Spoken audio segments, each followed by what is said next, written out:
and you follow most of the Browns players, David Njoku, who we knew had suffered facial burns, burns on his arms from a reported fire pit accident, posted his first picture of what is actually going on there.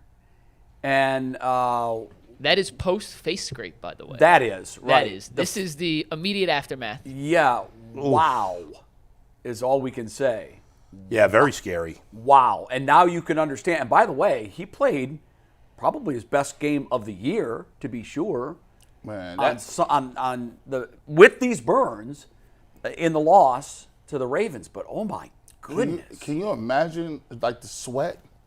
Like coming down, getting into those wounds, and putting a helmet on, like, and just being like, hey man, I can listen, man. There's, sometimes when you talk about athletes, man, and I know they get paid a lot of money, but man, that just goes to show you, like, people do a lot of things for the game. If anybody was able to sit out and you would have gave him a pass, was David Njoku.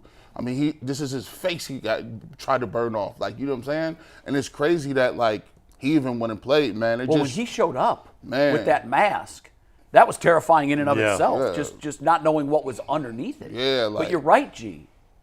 What a sacrifice. Yeah, like, it's crazy. Wow. Like, he could have posted up and sat out that game.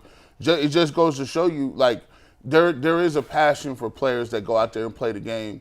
And there's a lot of players, and, you even talk to Tyvis, and Tyvis is like, man, I'd give anything to get one more playoff. You know what I'm saying? It just goes to show you the links that people go through to play a game that they love. And yes, they get a lot of money, but, you know what I'm saying, there's a lot of sacrifices that people go through to do it. So I commend him. Yeah, and we certainly hope that he continues to heal. The follow-up picture is really incredible. Mm-hmm. Yeah, because after the procedure, I mean, I'm sure there's going to be some kind of scarring, I would think. Burns almost always scar, but, I mean, look at him now. I mean, David Njoku, I'm just saying, he's a nice-looking fellow. You know what I'm saying? I was like, if I was that nice-looking with all the six-packs and abs, I'd be like, if I burn myself, I'm like, oh, no, doctor, don't tell me I'm going to get back to where I'm looking at. Don't have me looking crazy. You know what I love, though? When he showed up to the stadium on Sunday, he said, I might as well show off those abs because I'm hiding my face. Yeah, listen. So he had that fur coat open. Right, like he had the fur coat with the abs going. I'm like, would I trade what's under the mask for myself for the abs? I think I almost might. I would. That's a good question. Yeah. If you want to take his abs and give it to me and I'll get some burns, as long as I ain't really too crazy. He looked like a killer in in a horror movie. He did, with that the mask mask and the chest and you can't run away from him. No, because he's going to run you down. That's scary. Can you imagine him in a full sprint running you down in the woods? with a hacksaw or something? No, if he's running beside your car going 35. And he's just running beside you. That's a terrifying image. Like running beside you with the map, and he goes to open it. Oh, I freak out.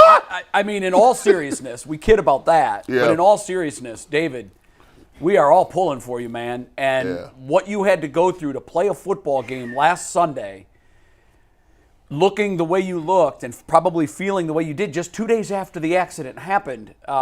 Kudos to you, brother. Keep being the warrior that you are, and we hope you have a great recovery.